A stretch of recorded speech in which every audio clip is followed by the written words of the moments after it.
Syasa Lestari berdiri lama di depan cermin besar di kamar tidurnya.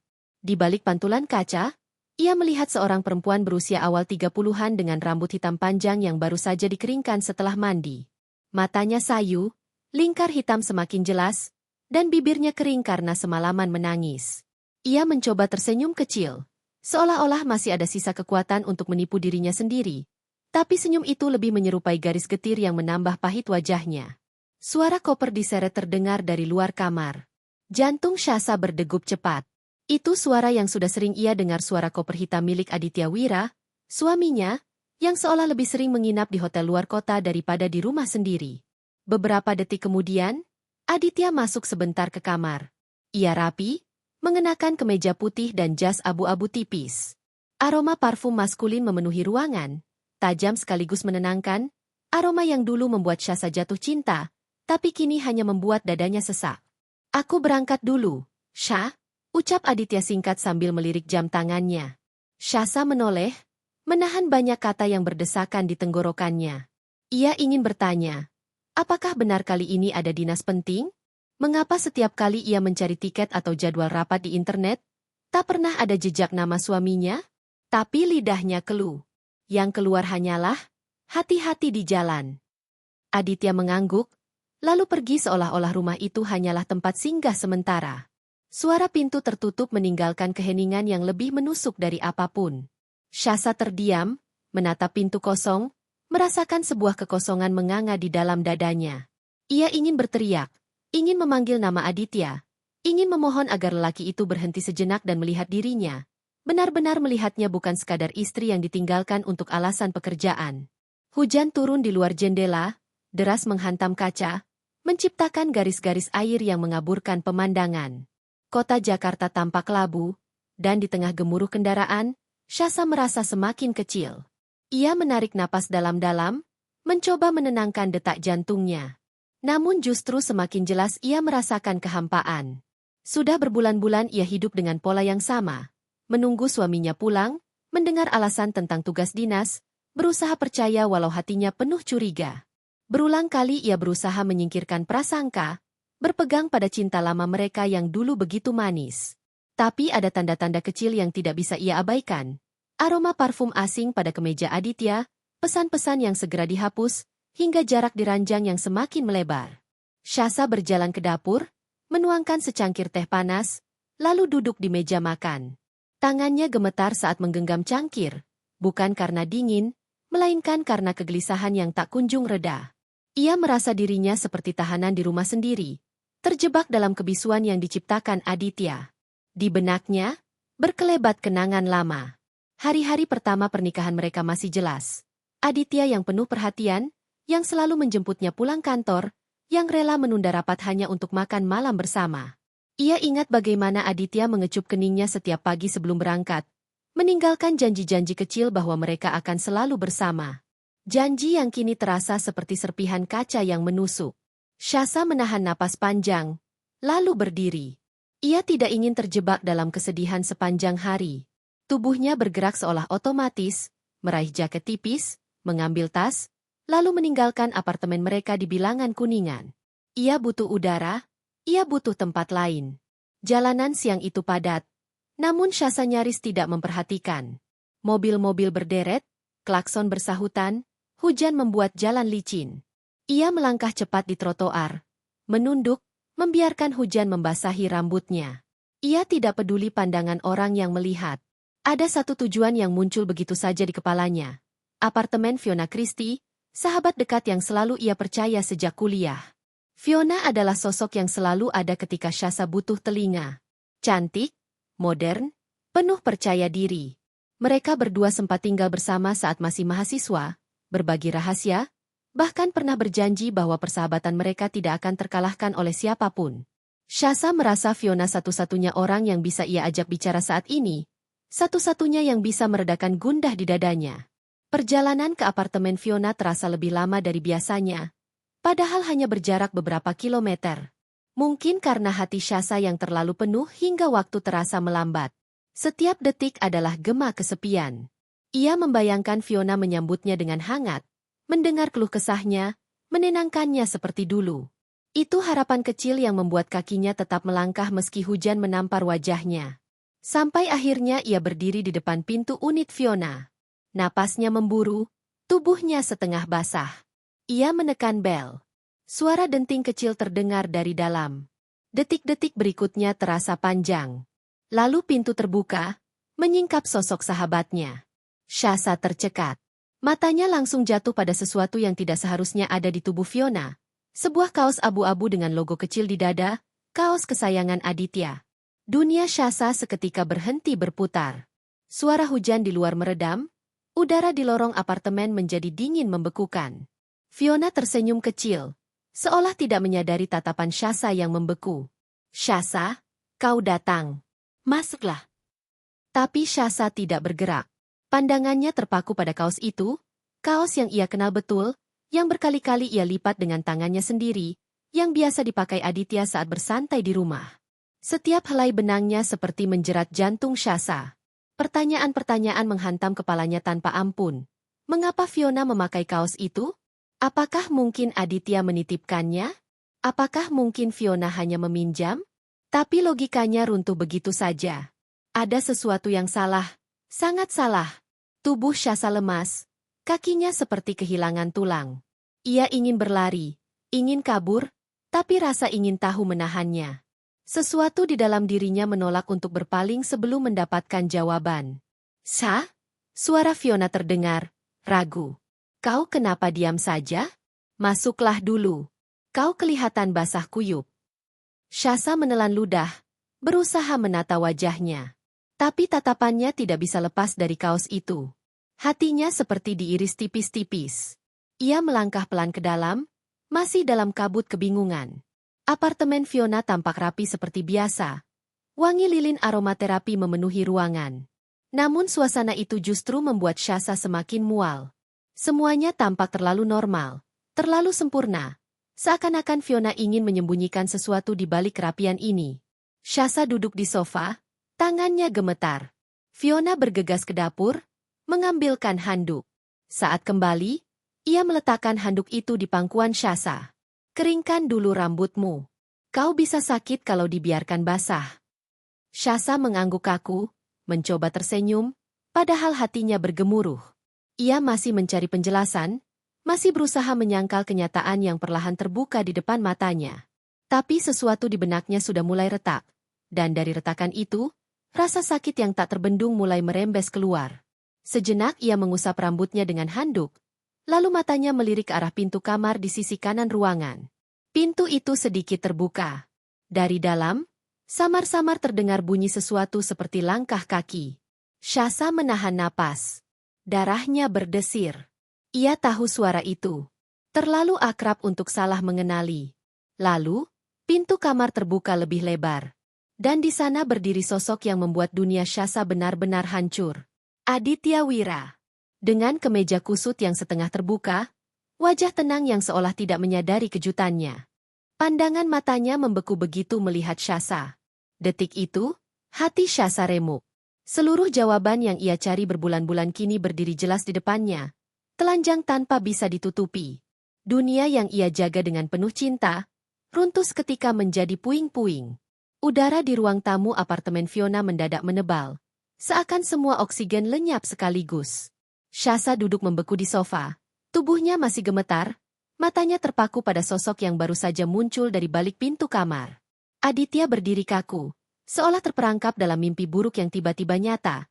Sementara Fiona merapatkan tangannya di depan tubuh, wajahnya diliputi kecanggungan yang berusaha ia sembunyikan.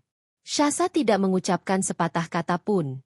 Lidahnya seolah menempel di langit-langit mulut, berat, kaku, dan tak mau bergerak. Yang ada hanya detak jantung yang menggedor begitu keras, hingga seakan bisa terdengar jelas di seluruh ruangan. Setiap detik yang lewat terasa panjang, memekakan, menusuk. Aditya menatap istrinya, bibirnya terbuka seakan hendak menjelaskan. Namun suaranya tidak kunjung keluar. Fiona hanya menunduk, mencoba menghindari sorot mata Shasa yang penuh keterkejutan sekaligus kehancuran. Pemandangan itu seperti lukisan buruk yang tak pernah ingin ia lihat, tapi kini tergambar jelas di hadapannya. Shasa akhirnya berdiri. Lututnya gemetar, tubuhnya terasa rapuh seolah bisa roboh kapan saja. tetapi dorongan untuk pergi lebih kuat daripada kelemahannya. Ia tidak ingin berada di ruangan itu sedetik pun lebih lama. Tak ingin mendengar alasan, tak ingin mendengar permohonan. Yang ia butuhkan hanya keluar, menarik dirinya sejauh mungkin dari dua sosok yang kini membuat dunianya runtuh. Tanpa kata, ia berbalik menuju pintu. Fiona setengah melangkah maju, hendak menahannya, tetapi ragu dan akhirnya membeku di tempat. Aditya sempat mengangkat tangan, seakan ingin mencegah, tetapi langkah Shasa terlalu cepat. Pintu terbuka dengan hentakan keras, dan suara derap sepatunya bergema di koridor apartemen. Begitu pintu tertutup di belakangnya, Shasa merasa tubuhnya kehilangan tenaga. Ia menempelkan punggungnya ke dinding lorong, wajahnya menengadah ke langit-langit, menahan napas yang tersengal-sengal. Matanya basah, air mata yang sejak tadi tertahan kini jatuh deras, membasahi pipinya tanpa bisa dihentikan. Hatinya seperti diremas dengan kasar, dipelintir hingga tak berbentuk. Tangannya bergetar saat ia menekan tombol lift. Sementara menunggu pintu terbuka, pikirannya berputar tanpa kendali. Kenangan-kenangan bersama Aditya muncul silih berganti. Tawa mereka di kafe kecil pada kencan pertama, genggaman tangan di pelaminan, bisikan lembut saat malam-malam penuh cinta. Semua itu kini berubah menjadi bayangan pahit yang hanya menambah luka. Pintu lift terbuka, Shasa masuk dan menunduk.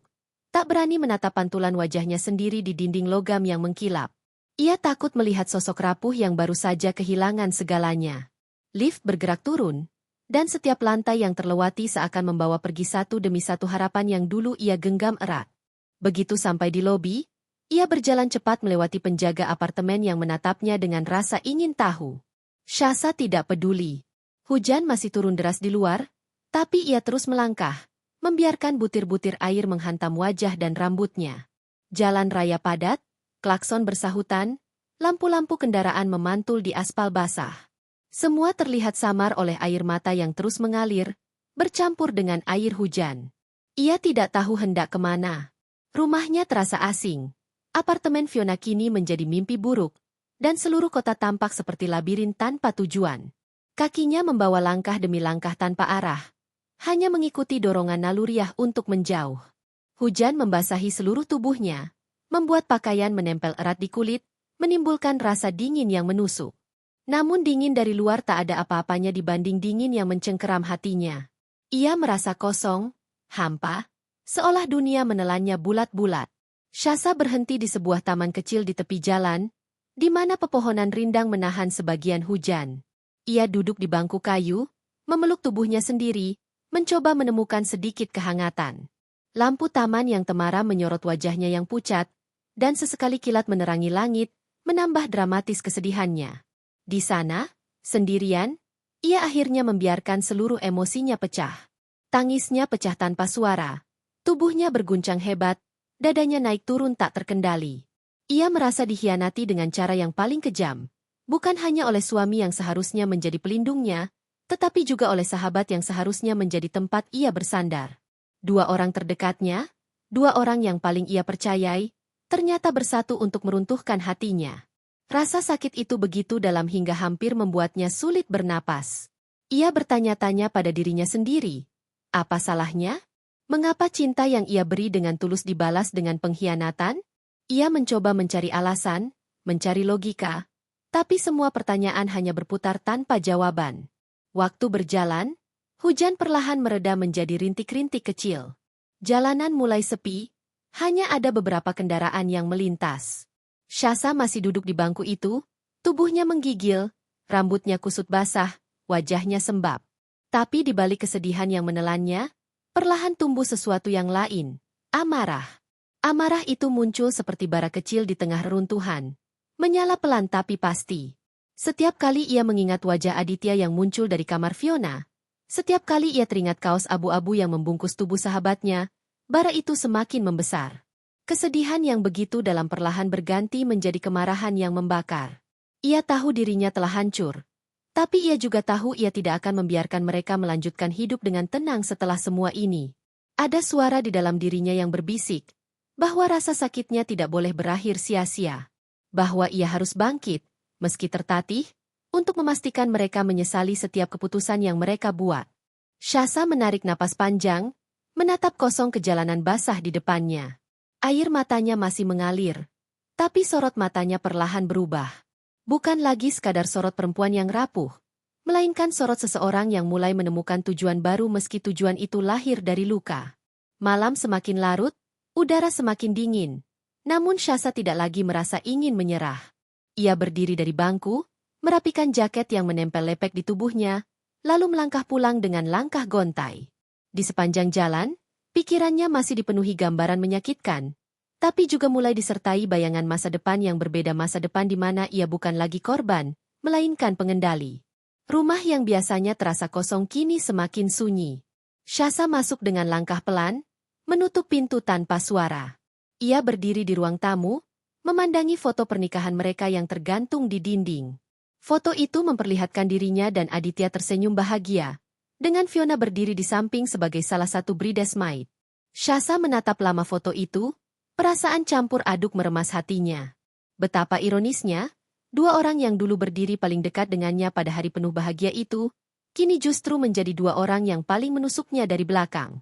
Ia meraih kursi, berdiri di atasnya, lalu melepas bingkai foto dari dinding. Dengan tangan gemetar, ia menatap foto itu sekali lagi. Senyum di wajahnya sendiri tampak asing, seakan milik orang lain yang tidak pernah tahu apa yang akan terjadi. Dengan gerakan tiba-tiba, Syasa melempar bingkai itu ke lantai.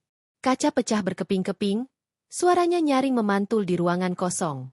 Potongan kaca berserakan, dan Syasa berjongkok, memungut salah satunya.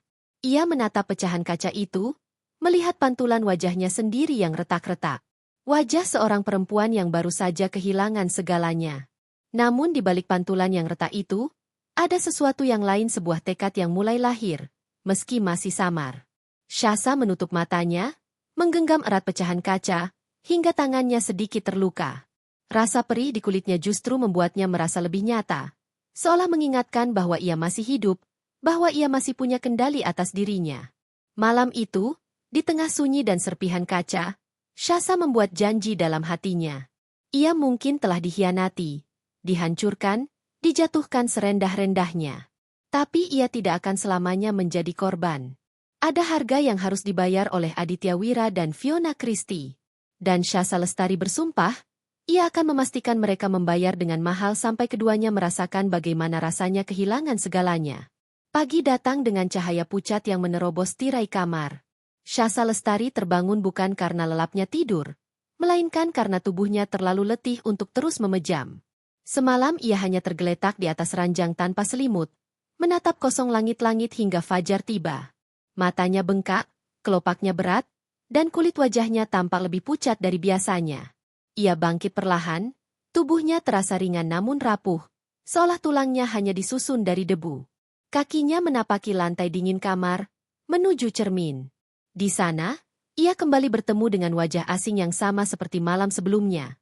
Seorang perempuan dengan rambut kusut, bibir pecah, dan mata penuh luka. Syasa mendesah panjang. Ia ingin menangis lagi, tapi air matanya kering, habis terserap oleh malam yang panjang. Kini yang tersisa hanyalah kelelahan dan hampa. Namun jauh di dasar hatinya, bara kecil yang muncul semalam masih ada, berdenyut pelan, menunggu dipelihara atau dibiarkan padam. Suara notifikasi ponsel memecah kesunyian kamar. Syasa melirik, melihat nama Aditya muncul di layar. Jantungnya berdegup, tetapi tangannya enggan meraih ponsel itu. Ia membiarkannya berdering, berulang kali, hingga akhirnya hening kembali.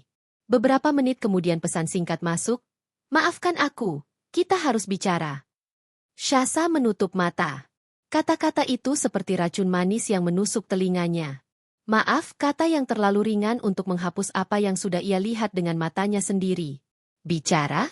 Apalagi yang perlu dijelaskan setelah pengkhianatan begitu telanjang? Ia meletakkan ponsel kembali di meja. Tangannya gemetar. Tetapi bukan karena kesedihan semata, ada kemarahan yang mulai merambat ke seluruh tubuhnya. Hari itu Syasa memutuskan untuk tidak bekerja. Ia mengirim pesan singkat pada atasannya, mengaku sakit. Lalu ia mandi, berganti pakaian, dan duduk di meja makan dengan secangkir kopi hitam. Aroma kopi seharusnya menenangkan, tetapi justru menambah getir di mulutnya. Ia memandangi dinding kosong di depannya, pikiran melayang jauh. Bayangan Aditya kembali muncul. Tatapannya saat keluar dari kamar Fiona, wajahnya yang pucat, bibirnya yang hendak berucap tapi tidak jadi. Bayangan Fiona pun menghantui, dengan kaos abu-abu yang menempel di tubuhnya, senyum hangat yang kini terasa seperti pisau. Dua wajah itu berputar-putar di kepalanya, membuat dadanya sesak. Di tengah lamunannya, Shasa meraih sebuah album foto yang tergeletak di rak. Ia membuka halaman demi halaman. Foto-foto lama tersenyum ke arahnya, mengingatkan betapa dulu hidupnya penuh warna. Ada foto liburan ke Bali bersama Aditya, ada potret makan malam bertiga dengan Fiona. Semua tawa itu kini tampak seperti kepalsuan yang kejam. Tangannya berhenti di sebuah foto pernikahan. Wajahnya tersenyum bahagia di pelaminan, berdampingan dengan Aditya yang menatapnya penuh cinta. Fiona berdiri di belakang, mengenakan kebaya lembut, senyum lebarnya seakan tulus. Shasa menatap lama foto itu, lalu merasakan dadanya kembali sakit. Ia menutup album dengan kasar, meletakkannya di meja. Ia tidak sanggup lagi melihat semua itu. Baginya, kenangan manis hanya menjadi siksaan baru. Hari beranjak siang. Shasa menyalakan televisi, sekadar untuk mengisi keheningan. Suara berita bergema di ruang tamu, membicarakan politik dan kecelakaan, tapi Shasa tidak benar-benar mendengar. Pandangannya kosong, pikirannya jauh. Ia hanya duduk, memeluk bantal, mencoba menenangkan diri. Namun semakin ia berusaha diam, semakin keras degup jantungnya. Semakin ia menutup telinga, semakin nyaring gema pengkhianatan itu. Hatinya seakan tercekik. Akhirnya ia berdiri, berjalan ke dapur, dan membuka lemari tempat menyimpan dokumen-dokumen. Ia mengeluarkan map besar berisi surat-surat penting, sertifikat rumah, buku tabungan, polis asuransi, dan dokumen pernikahan. Ia menatap lembaran-lembaran itu dengan tatapan kosong. Selama ini ia selalu percaya bahwa ikatan di atas kertas itu suci, bahwa tanda tangan mereka di hadapan saksi adalah bukti cinta yang tak akan goyah. Namun kenyataan telah membuktikan sebaliknya. Kertas-kertas itu hanya simbol rapuh yang mudah diingkari. Tangannya menggenggam map itu erat, lalu melemparkannya ke meja. Suara keras memenuhi ruangan, membuat dirinya sedikit terkejut. Tetapi ada kepuasan aneh yang muncul seolah ia menemukan cara kecil untuk melampiaskan rasa sakitnya. Shasa menghabiskan sisa siang dengan mondar-mandir, tidak bisa diam. Setiap langkahnya membawa perasaan gelisah yang bercampur dengan kemarahan. Ia merasa dirinya seperti boneka yang kehilangan tali kendali, bergerak tanpa arah. Menjelang sore, ia duduk di balkon apartemennya. Dari sana ia bisa melihat gedung-gedung tinggi menjulang, jalanan yang penuh kendaraan, dan orang-orang yang berlalu lalang. Semua tampak sibuk dengan hidup masing-masing, sementara dirinya terjebak dalam badai pribadi. Namun di balik semua itu, Shasa mulai melihat sesuatu. Dunia di luar sana terus berjalan, tak peduli pada kesedihannya. Dan jika ia tetap diam, dunia tidak akan menunggunya. Kesedihan hanya akan menelan dirinya hidup-hidup. Di momen itu, bara kecil di hatinya kembali menyala. Ia menyadari satu hal. Ia tidak bisa membiarkan pengkhianatan itu berakhir begitu saja. Ia tidak bisa membiarkan Aditya dan Fiona melanjutkan hidup seakan tidak pernah terjadi apa-apa. Perlahan, sebuah tekad terbentuk di dalam dirinya. Ia akan membalas. Bukan dengan teriakan, bukan dengan tangis, tetapi dengan cara yang lebih halus, lebih menyakitkan. Ia akan membuat mereka menyesal, bukan sehari dua hari, melainkan sepanjang hidup mereka. Malam kembali turun. Lampu kota menyala, menghiasi langit gelap dengan kilau kekuningan. Shasa duduk di ruang tamu, menatap kosong layar televisi yang kini menampilkan acara hiburan. Namun pikirannya tidak ada di sana. Ia sudah mulai merencanakan. Ia tahu ini tidak akan mudah. Ia tahu ia harus sabar, harus cerdas. Ia tidak boleh gegabah. Satu langkah salah bisa membuat dirinya kembali hancur. Tapi ia juga tahu, ia tidak sendirian. Ia memiliki kekuatan yang belum pernah ia sadari sebelumnya, kekuatan untuk mengendalikan hidupnya sendiri, dan mungkin mengendalikan nasib orang lain. Di keheningan malam itu, Shasa menyalakan laptop. Ia mulai mencari informasi, membaca berita, membuka catatan lama. Tangannya bergerak cepat, matanya tajam. Ia seperti menemukan energi baru. Dan untuk pertama kalinya sejak kemarin, Bibirnya melengkung bukan senyum bahagia, melainkan senyum getir yang mengandung janji. Janji bahwa luka yang ia rasakan tidak akan berakhir begitu saja. Janji bahwa Aditya Wira dan Fiona Christie akan merasakan bagaimana rasanya dunia runtuh, sama seperti yang ia alami. Pagi yang lain datang tanpa belas kasih. Matahari menyelinap malu-malu lewat tirai, menyentuh debu yang berterbangan di sudut-sudut apartemen, tapi tidak membawa kehangatan. Syasa Lestari bangun dengan wajah yang sudah lebih tegar daripada beberapa hari lalu. Bekas tangis masih ada. Namun di baliknya tumbuh keteguhan yang lebih dalam sesuatu yang tak lagi bisa diredam oleh kata, maaf, atau alasan-alasan kosong. Ia duduk di meja kerja, menatap layar laptop yang semalam baru saja ia buka. Jendela browser penuh dengan tab. Akun media sosial Aditya, catatan pengeluaran, email formal, profil perusahaan tempatnya bekerja, serta beberapa artikel hukum perihal perceraian dan hak-hak istri dalam konteks kekayaan bersama. Semua itu bukan sekadar bacaan. Bagi Syasa, setiap halaman adalah potongan teka-teki yang harus ia susun. Hari-hari sebelumnya ia hanyut dalam perasaan, membiarkan amarahnya menghanguskan energi. Kini ia beralih ke sesuatu yang lebih terukur, rencana. Ia ingat bagaimana begitu banyak kali ia menolak membaca pesan-pesan yang dihapus Aditya. Bagaimana ia menutup mata ketika melihat nomor telepon asing di layar suaminya. Kesalahan itu tidak akan terulang. Kali ini ia menyiapkan segala sesuatunya dengan teliti, bukan untuk menyakiti semata, tetapi untuk menjaga diri dan memastikan konsekuensi bagi mereka yang mengkhianatinya. Langkah pertamanya sederhana namun efektif. Dokumentasi. Syasa menyalakan perekam suara di ponselnya, tidak untuk merekam percakapan yang melanggar privasi, melainkan untuk menuliskan kronologi.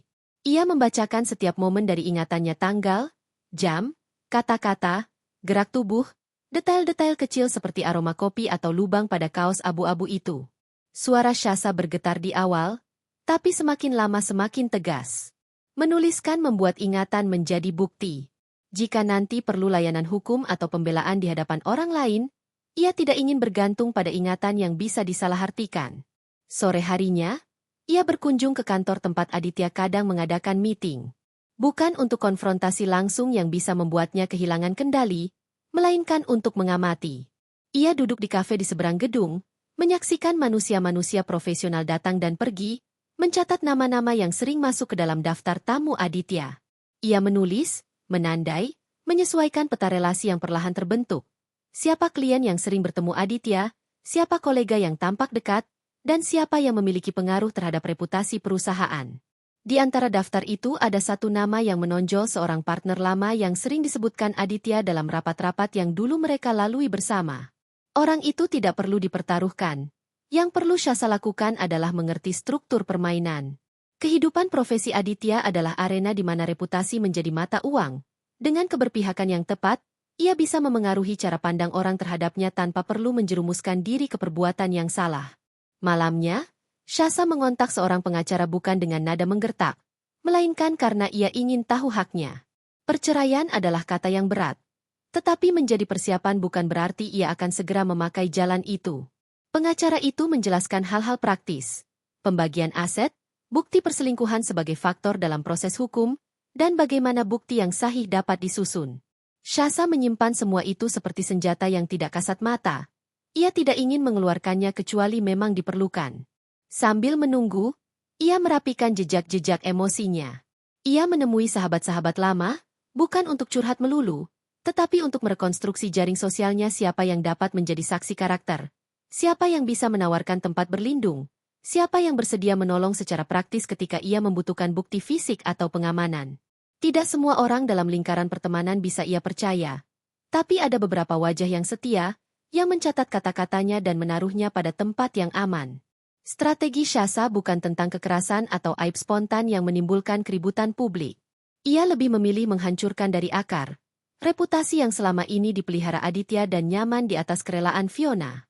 Kejutan mental, gangguan stabilitas, dan pembalikan peran itu yang ingin ia capai. Jika Aditya terbiasa dihakimi oleh kesan sopan dan bertanggung jawab, maka perlahan ia akan terlihat rapuh, terbuka pada kesalahan-kesalahan yang selama ini ia sembunyikan. Jika Fiona selama ini menempel pada citra elegan dan tak bercela, Syasa ingin membuka celah kecanggungan yang membuat orang lain melihatnya bukan sebagai sahabat setia, tetapi sebagai pilihan yang salah. Ia memulai dengan hal-hal kecil dan hati-hati, mengumpulkan bukti-bukti tidak dari kehidupan pribadi mereka saja, tapi juga hal-hal yang berhubungan dengan kehidupan publik mereka. Ia mengumpulkan snapshot acara-acara di mana Aditya dan Fiona hadir bersama di lingkungan sosial yang sama.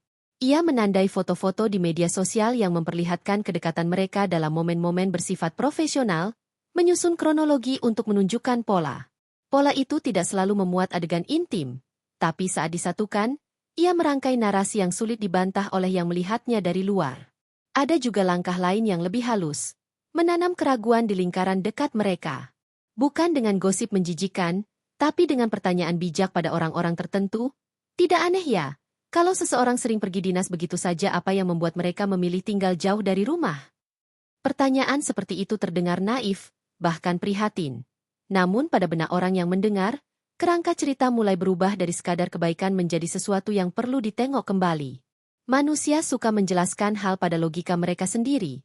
Jika diberikan benih keraguan, mereka akan menumbuhkannya menjadi pohon kesimpulan. Ketika ia merasa cukup aman, Shasa mendatangi Fiona bukan dalam balutan amarah, tetapi dengan wajah terkendali, berbicara tentang hal-hal sepele seperti acara komunitas tetangga dan rencana kerja bersama. Fiona menyambut ramah, sedikit kaku.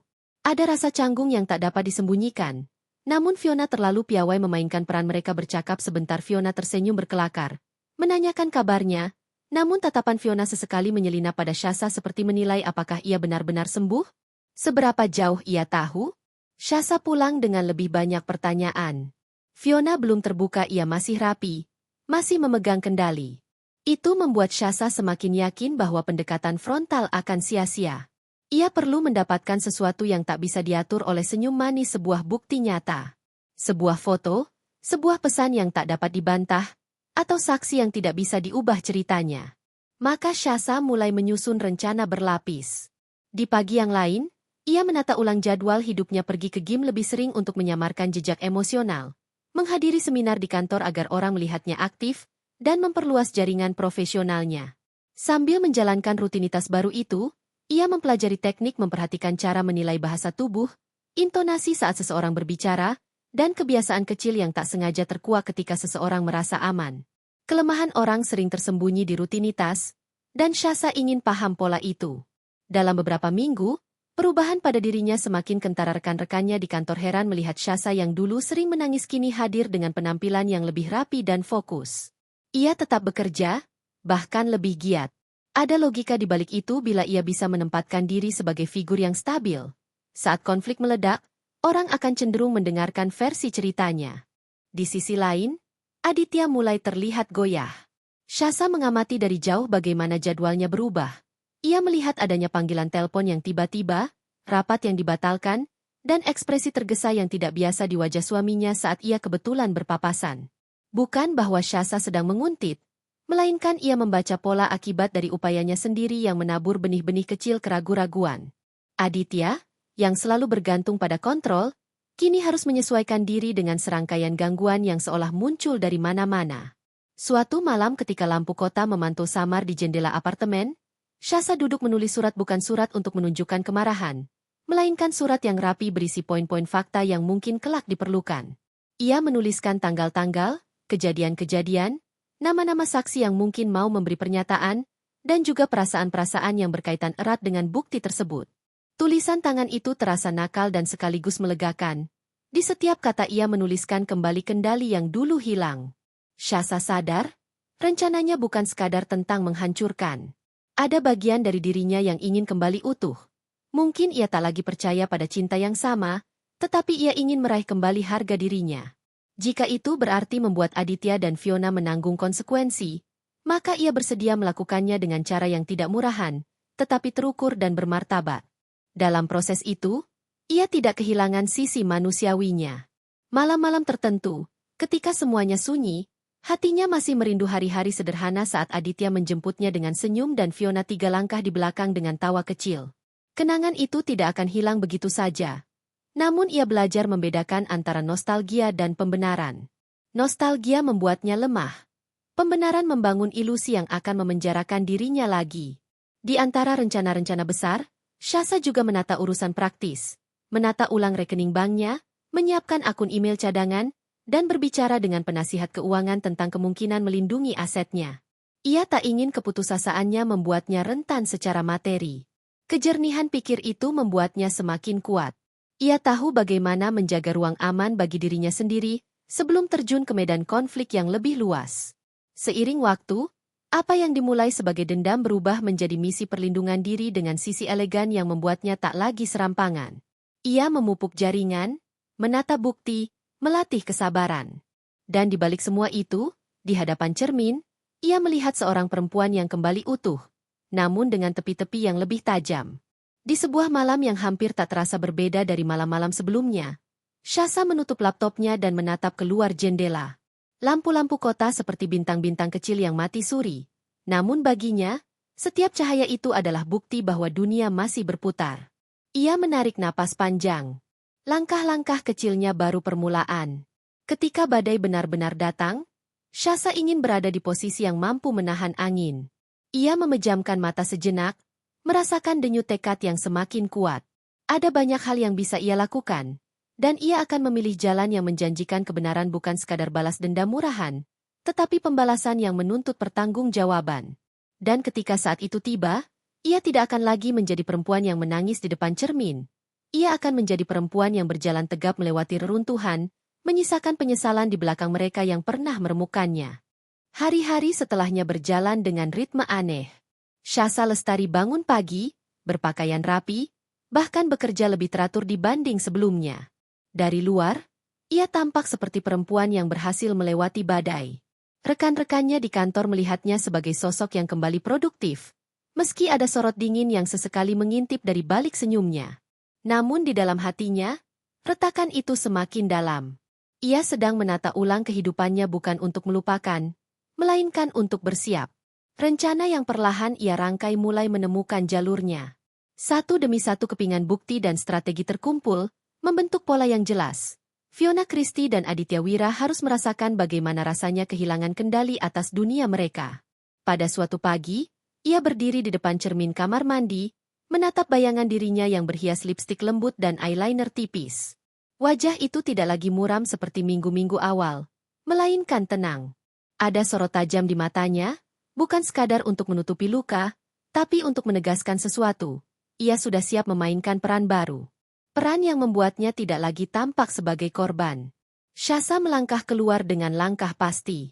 Ia menuju sebuah gedung pertemuan tempat komunitas bisnis sering mengadakan seminar.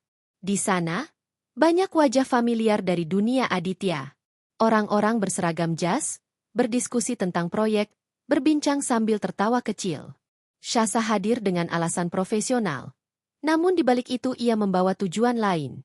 Ia ingin menanamkan dirinya di lingkaran yang sama, menjadi bagian dari percakapan yang selama ini hanya didominasi Aditya. Dan memang, beberapa kepala menoleh ke arahnya. Senyum tipis mengembang, sapaan hangat datang, sebagian bahkan kaget melihatnya hadir. "Shasa, lama tak bertemu," ujar salah satu rekan lama Aditya. Ia hanya tersenyum tenang, menyahut dengan suara yang stabil. Ia tidak menyebut Aditya sama sekali, seolah nama itu tidak relevan dalam ruang publik. Dari tatapan mereka, ia tahu benih pertanyaan sudah mulai tumbuh. Kenapa Shasa datang sendirian? Kenapa bukan berdua seperti biasanya? Pertanyaan-pertanyaan itu tak perlu ia jawab. Cukup dengan hadir, dengan sorot mata yang tidak gentar, ia sudah menciptakan kontras. Dunia luar akan merasakan ada sesuatu yang berubah. Dan ketika orang mulai merangkai puzzle itu sendiri, ia tidak perlu mengucapkan banyak hal. Sepulang dari acara itu, Shasa duduk di balkon apartemennya, menatap langit senja yang kemerahan. Ada kepuasan kecil yang muncul, seperti pemain catur yang baru saja menggerakkan bidak pertama. Gerakan sederhana, tapi membuka ruang strategis yang luas. Ia tahu, semakin lama orang melihatnya teguh dan mandiri, semakin besar rasa curiga terhadap Aditya. Dan itu baru langkah awal. Di sisi lain, Aditya mulai menunjukkan gelagat resah. Malam-malamnya dipenuhi pesan singkat, telepon tak terjawab, dan permintaan bertemu. Shasa sengaja membiarkan sebagian besar tanpa balasan. Ia ingin menciptakan jarak, membuat Aditya kehilangan keseimbangan. Ia tahu, lelaki itu terbiasa menjadi pusat kendali, terbiasa merasa dirinya pemegang keputusan. maka ketika kendali itu direbut, ia akan goyah. Dan benar saja, suatu sore, Shasa mendapati Aditya menunggunya di lobi kantornya. Wajahnya letih, senyum dipaksakan, tatapannya memohon. Shasa hanya berjalan melewati, menyapa singkat tanpa berhenti. Ia tidak ingin percakapan publik, tidak ingin memberikan panggung. Biarlah orang-orang di sekitar melihat dan menafsirkan sendiri. Suami yang resah, istri yang tegar dan acuh. Malam itu, Shasa duduk kembali dengan laptopnya. Ia membuka folder yang sudah ia beri nama sederhana, catatan. Di dalamnya tersimpan kronologi kejadian, tangkapan layar pesan, rekaman suara pengakuannya sendiri, juga beberapa catatan tentang gerak-gerik Fiona. Semuanya tersusun rapi, dengan tanggal dan detail. Shasa menatap folder itu dengan perasaan campur aduk. Ada rasa sakit setiap kali ia menambah bukti, namun ada juga rasa lega karena ia tahu dirinya tidak lagi buta. Di sela mengetik, Shasa teringat satu hal, Fiona. Sosok yang dulu ia peluk erat sebagai sahabat. Fiona masih menjalani kesehariannya dengan wajah ramah, posting foto-foto cantik di media sosial, sesekali menulis caption motivasi tentang persahabatan atau cinta. Setiap kali Shasa melihatnya, dadanya terasa diremas. Betapa mudahnya Fiona menyembunyikan pengkhianatan di balik estetika. Namun disitulah Shasa menemukan celah. Orang-orang di sekitar Fiona menganggapnya perempuan sempurna, tanpa celah. Jika citra itu runtuh, jika topeng itu tersibak, maka luka yang Fiona rasakan akan jauh lebih dalam. Shasa tidak perlu berteriak atau mengungkapkan rahasia secara kasar. Ia cukup menunjukkan sedikit kebenaran, dan membiarkan dunia yang menghakimi. Hari-hari berikutnya, Shasa mulai mengatur pertemuan dengan orang-orang kunci. Ia menghadiri acara komunitas sosial, makan siang bersama rekan lama, bahkan berbicara dengan beberapa tokoh penting yang masih dekat dengan lingkaran Aditya. Dalam setiap pertemuan, ia menjaga sikap, lembut, berkelas, dan tidak pernah mengeluh terang-terangan.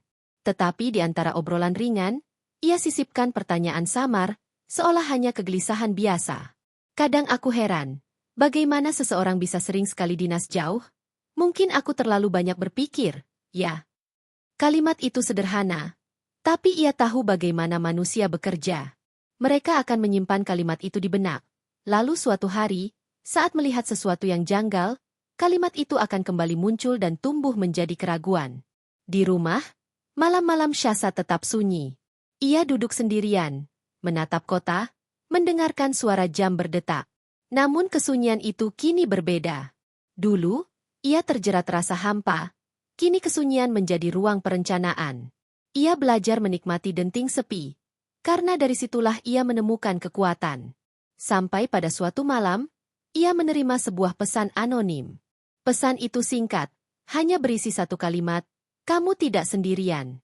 Aku tahu tentang Aditya dan Fiona." Shasa tertegun, jantungnya berdegup kencang. Ia tidak tahu siapa pengirimnya. Tidak ada nama, tidak ada nomor yang jelas, hanya alamat email asing. Namun kalimat itu mengguncangnya. Ada seseorang di luar sana yang mengetahui rahasianya. Seseorang yang mungkin melihat, mendengar, atau menjadi saksi. Ia menatap layar lama, antara cemas dan penasaran. Apakah ini pertanda bahaya? Atau peluang? Apakah ada orang lain yang juga merasa dikhianati? Atau hanya permainan baru untuk menjatuhkannya? Shasa tidak langsung membalas. Ia menutup laptop, berdiri, berjalan mondar-mandir di ruang tamu. Pikirannya berputar cepat, menimbang segala kemungkinan. Lalu ia kembali duduk, membuka laptop, dan menulis balasan singkat. "Siapa kamu?" Tidak ada jawaban malam itu. Layar tetap sunyi, hanya bayangan dirinya yang menatap balik. Namun jauh di dalam hati, Shasa tahu satu hal. Permainan ini baru saja naik ke level berikutnya. Ia menatap keluar jendela, melihat lampu kota yang berkilau. Dunia tampak begitu luas, penuh rahasia. Dan di sanalah ia berdiri di tengah retakan yang semakin menganga, diambang sesuatu yang lebih besar dari sekadar balas dendam pribadi. Malam itu, Shasa Lestari nyaris tidak bisa tidur. Pesan singkat yang masuk dari alamat anonim masih menari-nari di kepalanya. "Kamu tidak sendirian. Aku tahu tentang Aditya dan Fiona." Kalimat itu sederhana, tapi memiliki bobot yang mengguncang fondasi tenangnya. Ia bertanya-tanya siapa orang itu, Apa maksudnya? Dan seberapa jauh orang asing itu mengetahui rahasia kelam rumah tangganya? Pagi tiba dengan cahaya redup yang menembus tirai. Syahsa duduk di meja makan, secangkir teh hangat di depannya. Tangannya bergetar halus saat memegang ponsel. Ia membuka kembali pesan itu, menatap lama, seperti mencoba menembus layar. Tidak ada balasan atas pertanyaan singkat yang ia kirim malam sebelumnya. Seakan pesan itu hanya ingin mengusik lalu menghilang. Namun Syahsa tahu, tidak ada sesuatu yang benar-benar kebetulan. Jika ada orang yang berani menghubunginya dengan kalimat seperti itu, pasti ada alasan. Entah alasan itu untuk menolongnya, atau justru menjebaknya. Ia harus berhati-hati. Hari-hari berikutnya, ia menjalani rutinitas dengan wajah yang sama. Bekerja, menghadiri rapat, sesekali bertemu kenalan. Namun di dalam pikirannya, ada kewaspadaan baru. Ia mulai memperhatikan sekitar lebih seksama. Orang-orang yang menatapnya terlalu lama, bisikan samar yang terasa seperti menyebut namanya, bahkan bayangan orang yang berjalan di belakang. Dan benar saja, 3 hari kemudian, pesan baru masuk. Kali ini lebih panjang. Aku tahu ini sulit bagimu. Aku pernah melihat mereka bersama. Aku tahu apartemen itu. Jika kamu ingin bukti, aku bisa memberimu. Tapi kamu harus berani. Syahsa menelan ludah. Jantungnya berdetak kencang. Namun pikirannya berusaha tetap jernih. Ia membaca berulang kali, memastikan tidak ada jebakan kata. Apartemen itu, 3 kata yang membuat darahnya berdesir. Orang ini tahu persis apa yang terjadi malam itu. Ia mengetik pelan, "Kenapa kamu ingin membantuku?" Balasan datang cepat, "Karena aku juga pernah dikhianati." Syahsa terdiam. Kalimat itu singkat, namun terasa jujur. Seolah di balik layar, ada jiwa lain yang memahami betul perih yang ia rasakan. Namun ia tidak bisa begitu saja percaya. Hari itu, ia memilih diam. Ia tidak melanjutkan percakapan, membiarkan kata-kata itu menggantung. Ia ingin tahu apakah orang ini sungguh-sungguh, atau hanya akan lenyap. Malamnya, saat ia tengah duduk di balkon apartemen, email baru masuk. Kali ini bukan teks, melainkan foto. Syahsa membuka dengan jantung yang berdegup kencang. Dalam layar, tampak gambar Aditya dan Fiona duduk di sebuah restoran. Posisi mereka dekat, terlalu dekat untuk disebut sekadar teman. Fiona menyentuh lengan Aditya dengan tatapan penuh keintiman, sementara Aditya tersenyum samar. Syahsa menutup mulutnya dengan tangan, menahan napas. Meski ia sudah tahu, meski ia sudah melihat sendiri pengkhianatan itu, bukti nyata dalam bentuk foto tetap menusuk hatinya. Ia menatap lama layar ponsel, matanya panas. Namun bersamaan dengan sakit itu, ada juga rasa lega. Ia tidak lagi sendirian menyimpan kebenaran. Ia membalas cepat. "Siapa kamu? Apa maumu?" Balasan datang beberapa menit kemudian. "Namaku tidak penting. Anggap saja aku bayangan yang menyapamu. Aku tidak meminta apa-apa. Hanya ingin kamu tahu kamu tidak gila. Mereka benar-benar melakukannya." Syahsa menutup ponsel, menyandarkan kepala di kursi. Angin malam menyapu wajahnya. Untuk pertama kalinya setelah sekian lama, ia merasakan perasaan aneh yang mirip harapan. Ada seseorang di luar sana yang bersedia membuka tabir, meski wajahnya tidak terlihat. Hari-hari selanjutnya, komunikasi itu terus berlanjut. Orang anonim itu mengirimkan potongan-potongan bukti, foto-foto lain, rekaman suara samar di lobi apartemen, bahkan catatan tanggal ketika Aditya mengunjungi Fiona. Semuanya memperkuat dugaan Syahsa, menjadikannya lebih dari sekadar kecurigaan pribadi. Namun, Syahsa tetap menjaga jarak. Ia tidak menanyakan identitas asli, tidak menawarkan pertemuan. Ia tahu terlalu banyak jebakan bisa muncul dari rasa percaya buta. Yang ia lakukan hanyalah menerima informasi, menyimpannya rapi bersama catatan lain, lalu mengolahnya. Sementara itu, kehidupan sosialnya terus bergerak. Ia semakin sering menghadiri acara komunitas, membangun kesan sebagai perempuan mandiri yang tidak bergantung pada suaminya. Orang-orang mulai berbisik, mencoba menafsirkan jarak yang tampak. Aditya, di sisi lain, semakin sering menunjukkan kegelisahan. Beberapa kali ia mencoba mendekati Syahsa di ruang publik, namun selalu ditolak halus. Dan Fiona? Ia masih bermain dengan citra. Foto-fotonya di media sosial semakin banyak, dengan senyum elegan dan caption motivasi. Namun di mata Syasa, setiap senyum itu hanyalah topeng rapuh. Ia tahu, semakin tinggi Fiona menjaga citra, semakin hancur ia nanti ketika kebenaran terkuak. Pada suatu malam yang sepi, Syasa kembali menerima pesan dari orang misterius itu.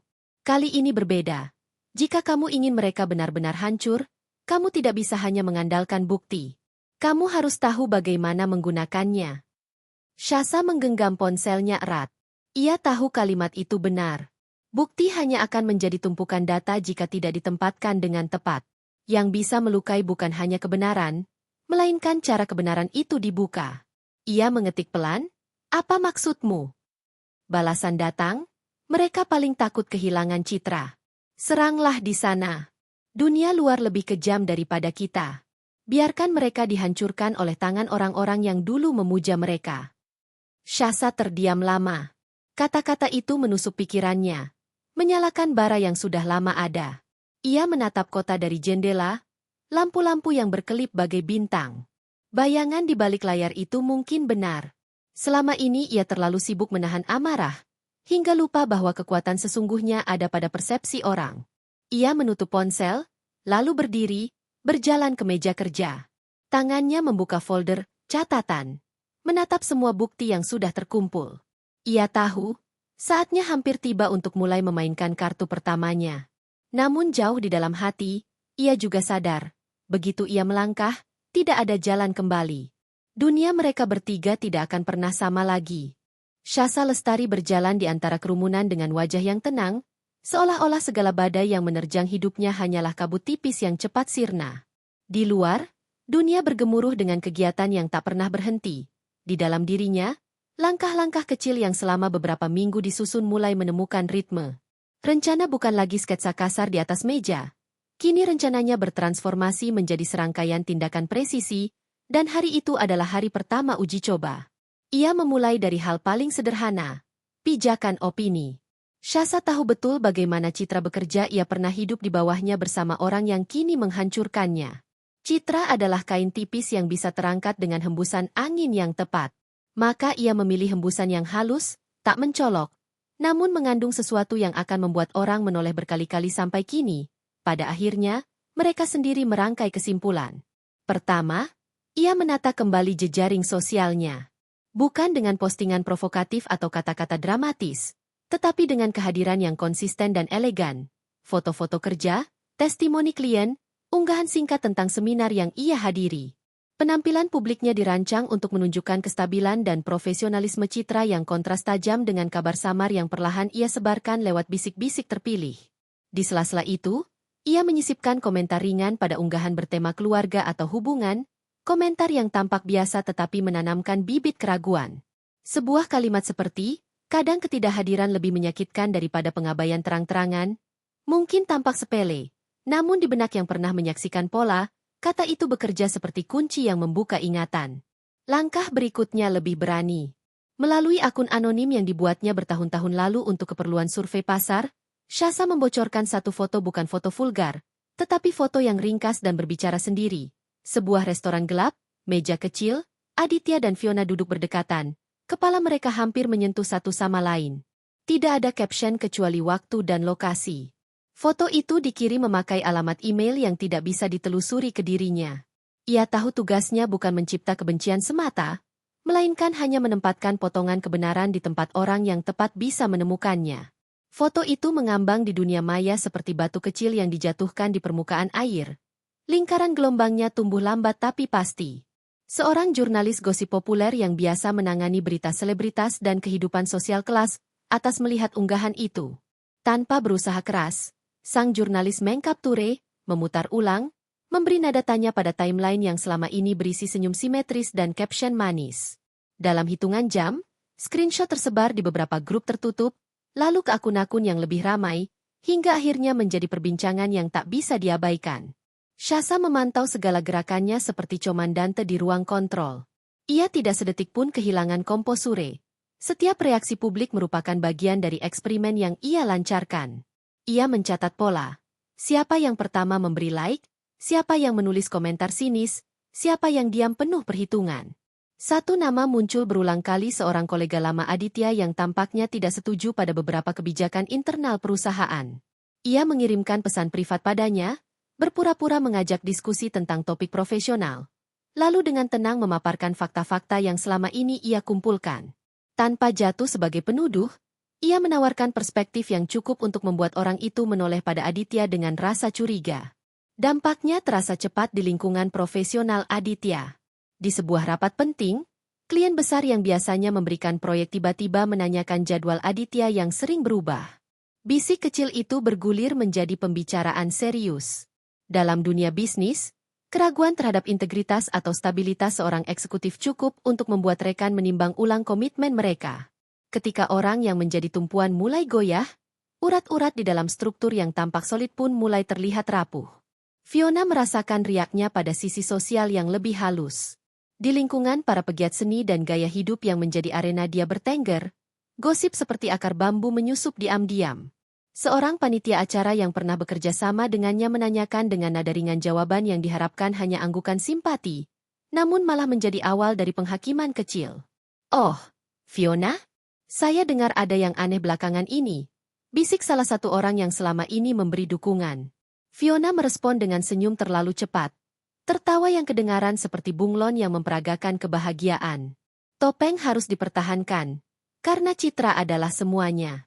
Di sela-sela itu, Shasa menulis pula kepada beberapa pelanggan dan klien Fiona dengan nada netral, menanyakan kualitas layanan dan pengalaman kerjasama. Ini bukan tipu daya. Ia bertanya demi kebenaran.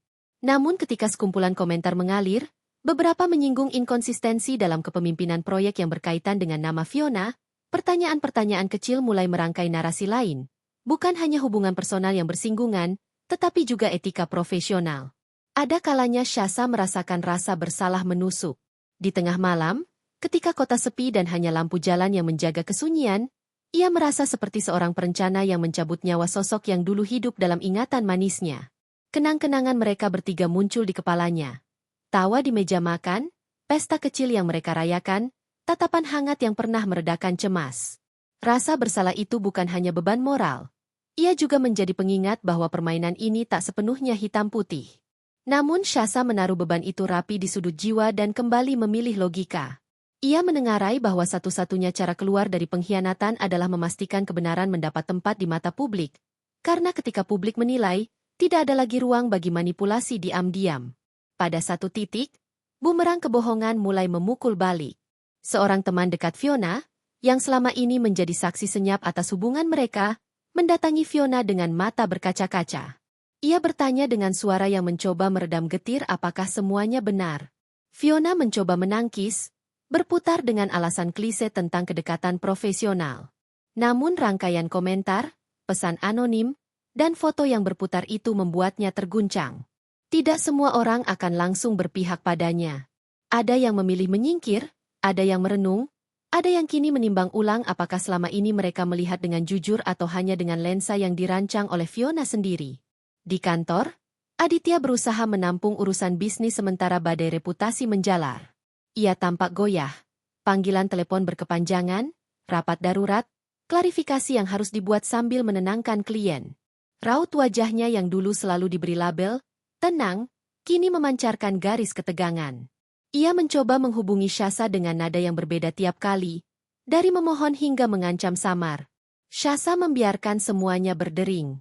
Sementara itu, orang misterius yang selama ini menaruh batu-batu kecil di pinggir jalan kebenaran, terus memberi umpan. Ia mengirimkan transkrip pesan singkat antara Aditya dan Fiona tak vulgar, namun cukup untuk menunjukkan adanya kedekatan yang melampaui batas profesional. Cara penyampaiannya cerdas, tidak mengumbar aib, hanya meletakkan fakta pada posisi di mana publik akan mengikatkan makna sendiri. Ada momen ketika semuanya terasa terlalu jauh. Shasa menemukan dirinya menatap ke cermin panjang, mengamati wajah yang berubah, dari seorang istri yang dicintai menjadi arsitek pembalasan. Ia bertanya-tanya apakah di bawah semua itu masih tersisa ruang untuk memaafkan atau untuk kembali seperti semula. Namun setiap kali pertanyaan itu muncul, ia teringat potongan-potongan kaca yang dulu ia pegang di malam pertama kebusukan itu terkuak. Ia teringat bagaimana lunturnya kepercayaan, bagaimana setiap kata maaf kosong yang pernah diberikan Aditya kini terasa seperti debu. Keputusan itu, Ia tahu, tidak hanya demi dirinya sendiri. Keputusan itu adalah pernyataan bahwa pengkhianatan tidak bisa berlalu tanpa konsekuensi. Seiring gema-gema kecil yang diledakkan satu persatu, Fiona mulai kehilangan pijakan. Beberapa klien membatalkan janji, undangan ke acara sosial disusupi ragu, dan dukungan publik meretih. Fiona yang dulu bersinar kini tampak mulai pudar. Ia mencoba mengunci citranya kembali dengan postingan yang lebih glamor, caption berisi kutipan-kutipan tentang kekuatan perempuan. Tetapi dunia tahu menilai jauh lebih tajam daripada sekadar kata-kata. Topeng itu merenggang, dan retakan di bawahnya kini semakin jelas. Di tengah semua itu, Aditya melakukan kesalahan. Dalam upaya menata ulang kepalanya, ia mengirim pesan marah kepada seseorang yang dianggapnya teman lama, membicarakan masalah rumah tangganya tanpa menyadari bahwa pesan itu memiliki lampiran foto yang tidak sengaja terselip. Pesan itu bocor mungkin karena kelalaian pihak lain atau karena jebakan takdir dan meluas ke lingkaran yang lebih besar. Sebuah rekaman rapat di mana ia tampak emosi ketika membahas komitmen pribadi tersebar. Reputasi profesionalnya, yang selama ini menjadi tameng, mulai bernoda. Shasa menyaksikan semua itu tanpa menunjukkan keriuhan. Ia menerima setiap perkembangan sebagai bagian dari konsekuensi. Tidak ada yang ia cita-citakan untuk menghancurkan kehidupan orang lain tanpa alasan.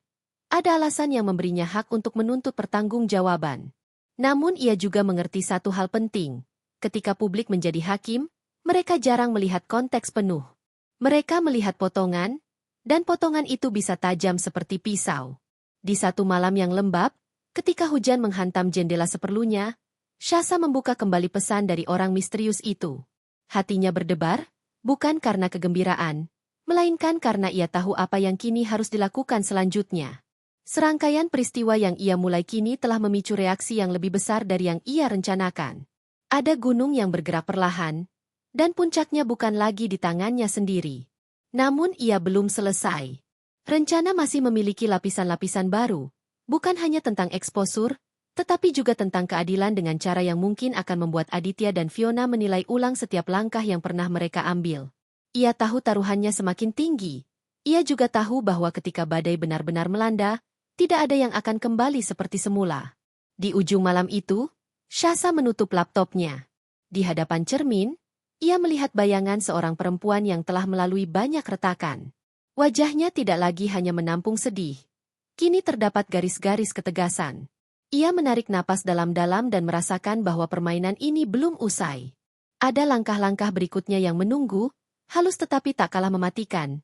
Langkah yang akan menuntut dari mereka lebih dari sekadar kata maaf. Langit sore menutup dengan warna kelabu yang berat. Di jendela apartemen Shasa, garis-garis hujan turun perlahan seperti tirai rahasia yang menyelimuti kota. Di balik kaca itu, ia duduk diam, menatap jauh ke bawah, pada jalanan yang licin oleh air. Tangannya menggenggam sebuah gelas berisi teh jahe. Namun uap hangatnya tidak mampu menembus dingin yang menyesap hatinya. Ia tahu, hari-hari yang menegangkan belum selesai. Apa yang ia mulai, kini sedang berputar menjadi lingkaran besar yang tak mungkin dihentikan. Ia memikirkan Fiona Christie, sosok yang dulu ia sebut sahabat. Bayangan wajah Fiona muncul jelas di kepalanya. Tatapan ramah, tawa yang sering mereka bagi di tengah malam, bahkan cara Fiona menyemangatinya saat Shasa merasa dunia kerja terlalu menekan. Semua itu kini berubah menjadi gambaran pengkhianatan, tumpukan kenangan yang dipenuhi racun. Semakin Shasa mengingatnya, semakin ia merasa tak mungkin ada jalan kembali. Bukan hanya Fiona. Aditya Wira juga.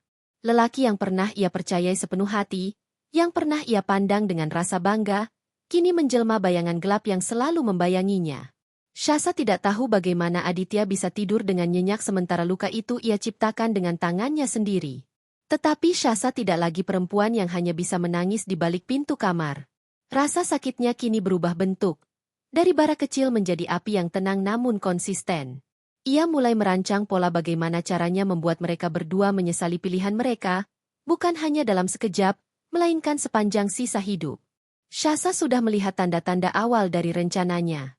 Gosip yang ia sebarkan diam-diam mulai tumbuh seperti jamur di musim hujan. Foto-foto yang bocor, transkrip pesan yang tiba-tiba beredar, serta cerita samar yang mampir ke telinga orang-orang, semuanya telah menjadi senjata yang bekerja tanpa ia perlu menunjukkan tangannya. Ia hanya perlu sedikit dorongan lagi, agar domino itu runtuh sempurna. Malam itu, ia menyalakan laptopnya. Layar bersinar menyorot wajahnya yang letih. Folder khusus di komputernya sudah penuh dengan bukti. Foto-foto kebersamaan Aditya dan Fiona, tangkapan layar pesan-pesan, bahkan beberapa catatan transaksi yang mencurigakan. Semua tersusun rapi, seakan Shasa sedang menulis biografi rahasia mereka. Ia menatap semua itu, jari-jarinya menyentuh mouse tanpa bergerak. Di dalam dirinya, ada rasa getir yang tiba-tiba muncul. Apakah ia benar-benar sanggup menjatuhkan mereka sampai titik terendah? Apakah ia siap melihat dua orang yang dulu berarti baginya kini tersungkur di hadapan publik? Tetapi segera ia mengingat kembali malam ketika pintu kamar di apartemen Fiona terbuka dan Aditya keluar dengan wajah tenang, seakan tidak ada yang salah. Ingatan itu kembali seperti cambuk. Ya, ia harus siap. Tidak ada ruang untuk ragu. Shasa kemudian membuka akun email anonim yang selama ini ia gunakan untuk berkomunikasi dengan bayangan misterius itu. Ada pesan baru menunggu. Kamu sudah melangkah jauh. Tapi langkah terakhir harus lebih besar. Saat orang-orang mulai berbicara, kamu harus memastikan arah pembicaraan itu sesuai dengan keinginanmu. Jangan biarkan mereka mengambil kendali narasi. Shasa membaca pesan itu berulang kali.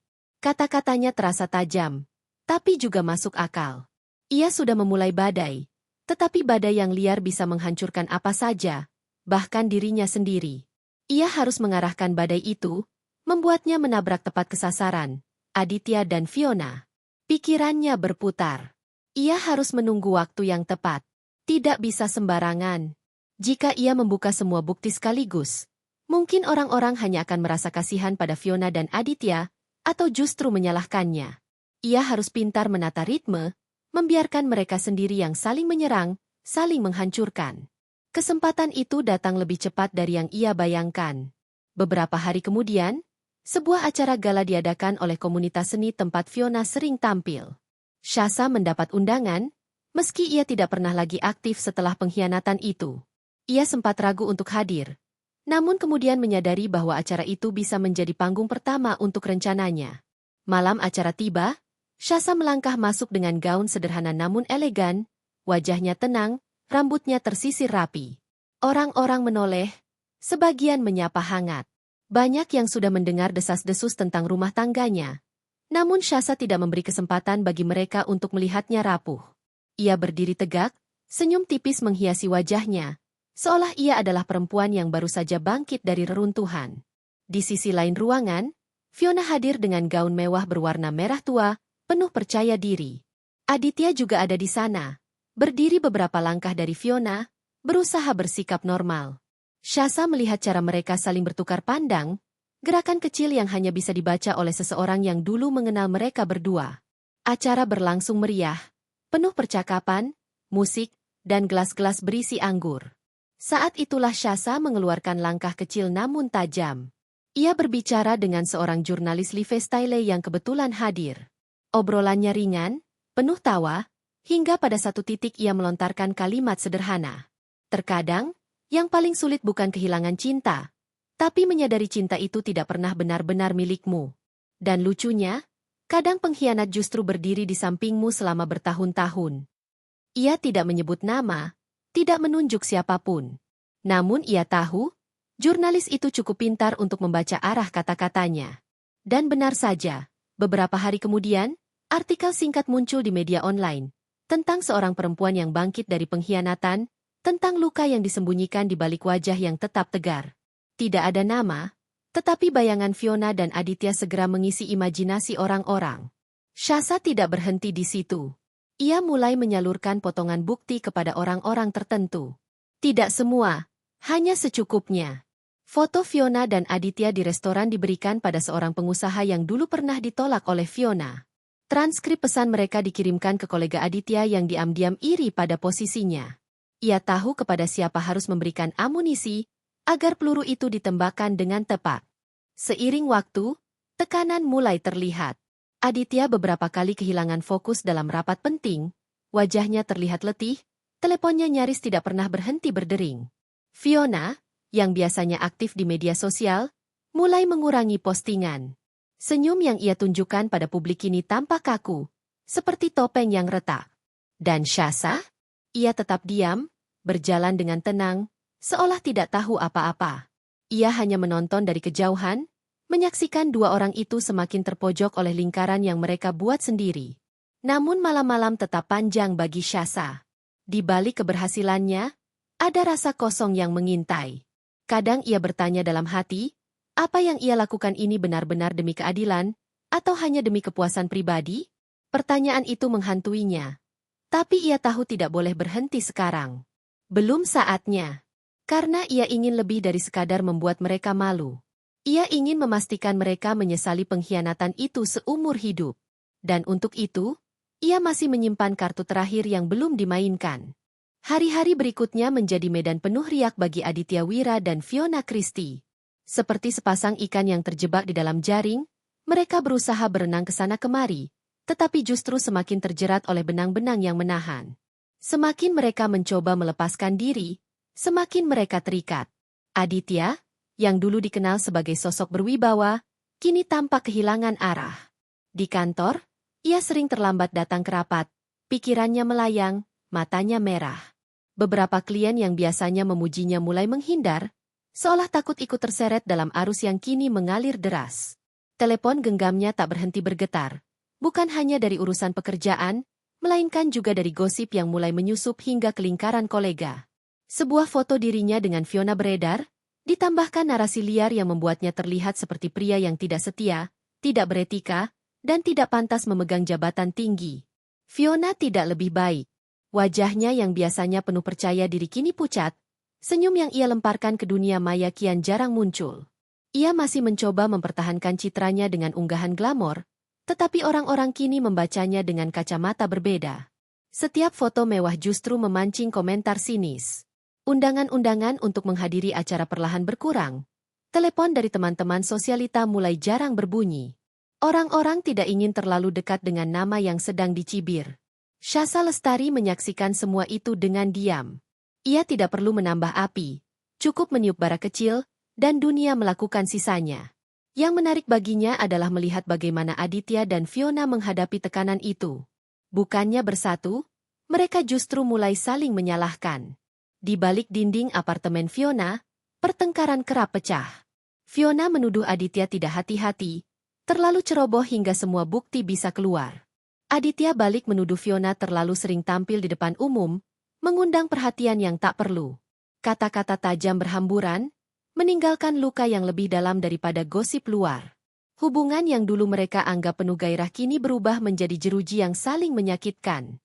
Syasa mendapat kabar ini bukan karena ia berada di sana, melainkan melalui pesan-pesan baru dari bayangan misterius itu. Seseorang yang seakan selalu tahu apa yang sedang terjadi di dalam apartemen Fiona. Kadang berupa potongan suara, kadang hanya deskripsi singkat.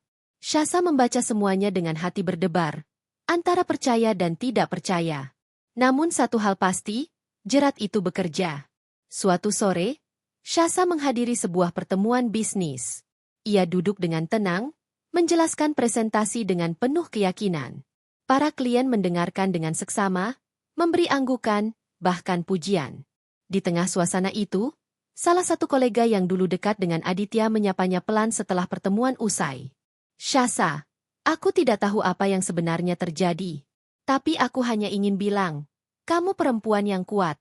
Apapun yang mereka katakan di luar sana, orang-orang bisa melihat siapa yang benar-benar punya kelas. Kata-kata itu sederhana, tetapi menegaskan apa yang Syasa rasakan. Dunia mulai berpihak padanya. Ia tidak perlu bersuara keras. Sikap tenangnya sendiri menjadi bukti bahwa ia adalah korban yang memilih bangkit, bukan sekadar mengeluh.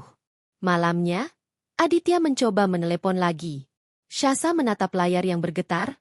Nama suaminya terpampang jelas. Ia tidak mengangkat. Bukan karena takut, tetapi karena ia tidak ingin mendengar alasan lagi. Namun suara notifikasi masuk kemudian, pesan singkat penuh kepanikan. Syasa, tolong. Semuanya mulai berantakan. Aku butuh bicara denganmu. Aku tahu aku salah, tapi kau tidak bisa begini. Kau tidak bisa diam saja. Syasa menutup layar ponsel tanpa balasan. Dalam dirinya, ada sedikit rasa puas. Selama ini Aditya selalu berpikir ia bisa mengendalikan semuanya. termasuk perasaan istrinya. Kini, untuk pertama kali, Aditya yang meminta-minta, sementara Syasa berdiam seperti ratu di singgasananya. Hari demi hari, situasi makin memburuk. Perusahaan tempat Aditya bekerja mulai meragukan loyalitasnya. Ada isu bahwa posisinya akan digantikan, sebuah rumor yang cepat menyebar. Fiona, di sisi lain, mendapat kabar bahwa sponsor yang dulu mendukung proyek seninya kini menarik diri. Dunia mereka yang dulu gemerlap berubah menjadi reruntuhan perlahan. Dan di tengah reruntuhan itu, hubungan mereka semakin retak. Suatu malam, Syasa menerima rekaman suara dari bayangan. Suara pertengkaran keras antara Aditya dan Fiona terdengar jelas. Kata-kata kasar, tuduhan saling menjebak, bahkan tangisan. Syasa mendengarkan rekaman itu berulang kali, merasakan campuran getir dan lega.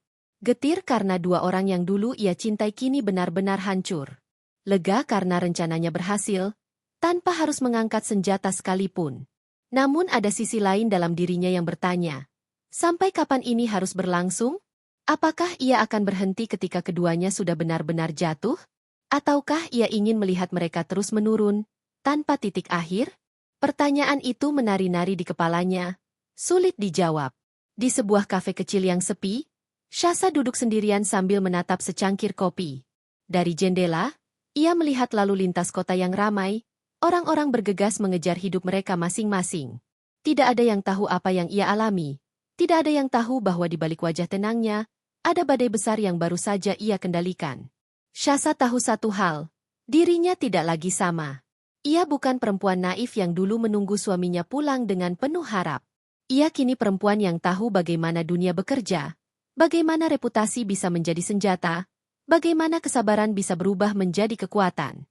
Dan ia sadar, jerat itu kini sudah mengunci rapat. Aditya dan Fiona tidak akan pernah bisa kembali ke titik semula.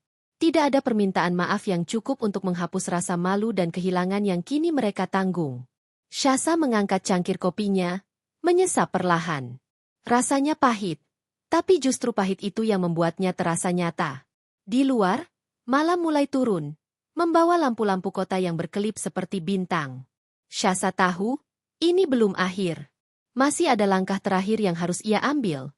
Langkah yang akan memastikan luka mereka bukan hanya sesaat, tetapi selamanya. Malam itu hujan turun dengan deras, menutup kota dalam tabir air yang berkilau di terpal lampu jalan. Syasa Lestari berjalan perlahan di trotoar, payung hitam di tangannya seolah menjadi perisai tipis dari dingin yang menusuk tulang. Sepatu haknya beradu dengan genangan, memercikan air yang segera disapu arus kecil di sepanjang jalan. Di wajahnya tidak ada lagi guratan kesedihan yang dulu begitu jelas.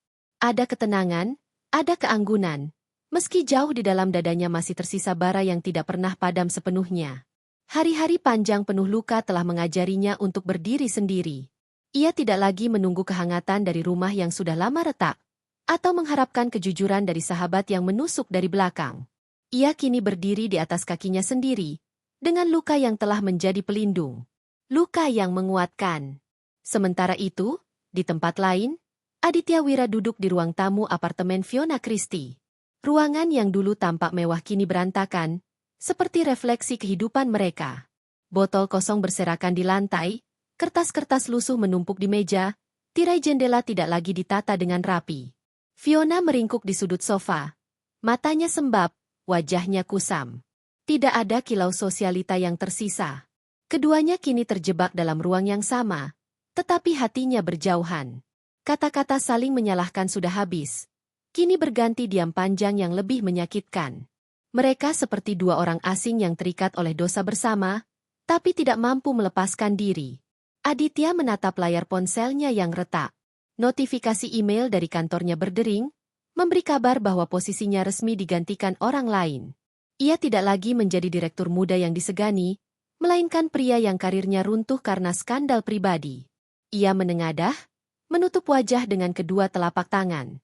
Untuk pertama kalinya, ia benar-benar merasakan hampa. Fiona menatapnya dari kejauhan, dalam hati penuh penyesalan. Ia tidak pernah menyangka kebersamaan dengan Aditya akan menghancurkan segalanya.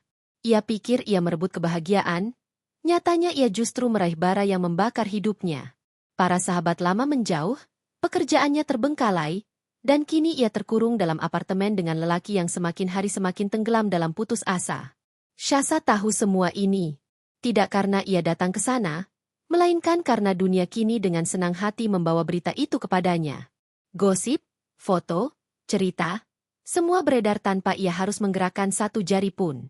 Ia hanya perlu menyaksikan, seperti menonton panggung drama yang sejak awal memang ia tulis dalam hatinya.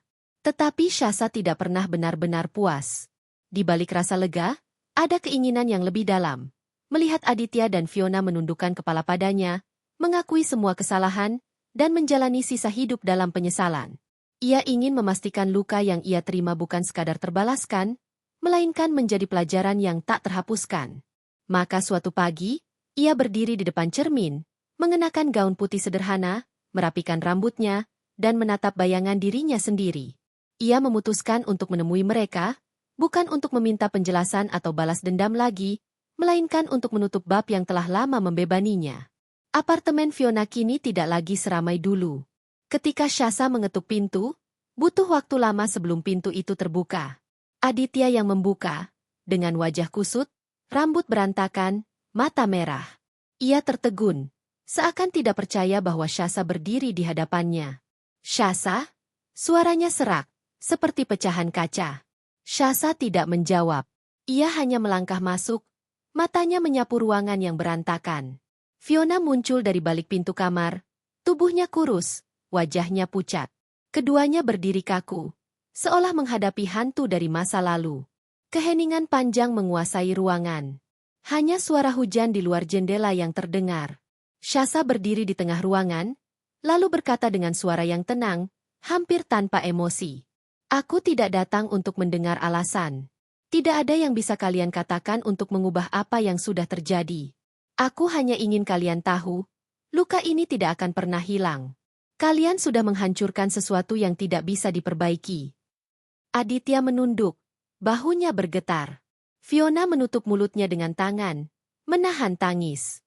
Syahsa menatap keduanya, tidak dengan kebencian, tetapi dengan sesuatu yang lebih menusuk. Kekecewaan yang membeku. Aku tidak akan mengutuk kalian, lanjut Syahsa pelan, karena kalian sudah mengutuk diri kalian sendiri. Hidup kalian tidak akan pernah sama. Kalian akan saling menyalahkan, saling membenci, dan itulah hukuman yang lebih kejam daripada apapun yang bisa aku lakukan. Ia berbalik, melangkah keluar tanpa menunggu jawaban. Suara pintu tertutup menjadi akhir dari pertemuan itu. Bagi Aditya dan Fiona, kata-kata Syahsa itu menjadi racun yang tidak pernah bisa mereka buang. Setiap kali mereka saling menatap, mereka akan mengingat kalimat itu. Setiap kali mereka mencoba mendekat, luka lama akan muncul lagi. Mereka terikat, tetapi terikat oleh kesalahan, bukan cinta. Dan dari hari ke hari, mereka menjalani hidup dengan bayang-bayang penyesalan yang tak pernah hilang. Bagi Syahsa, melangkah keluar dari apartemen itu adalah langkah pertama menuju kebebasan. Ia tahu dirinya tidak bisa kembali menjadi perempuan yang sama, tetapi ia bisa menjadi perempuan baru yang lebih kuat. Dunia di luar sana masih luas, dan ia tidak lagi terikat pada rumah yang runtuh. Ia berjalan di bawah hujan, membiarkan air membasahi gaunnya, tetapi wajahnya tetap tegak. Ada rasa lega yang membuncah dalam dadanya, bercampur dengan getir yang akan selalu ada. Luka memang tidak bisa hilang, tetapi luka itu kini menjadi bagian dari dirinya. Bagian yang membuatnya utuh. Malam itu, Syahsa berdiri di balkon apartemennya sendiri, memandang lampu kota yang berkilau. Angin malam menerpa wajahnya, membawa aroma tanah basah setelah hujan. Ia tersenyum tipis, bukan senyum kemenangan, melainkan senyum kelegaan. Di kejauhan, di apartemen yang lain, Aditya dan Fiona terjebak dalam kehidupan yang penuh sesal. Sementara Syahsa, dengan segala luka dan kekuatan barunya, melangkah maju. Ia tidak lagi menoleh ke belakang. Babak dendam telah selesai. Kini tinggal perjalanan baru. Perjalanan seorang perempuan yang pernah hancur, tetapi memilih untuk bangkit dan berjalan sendiri.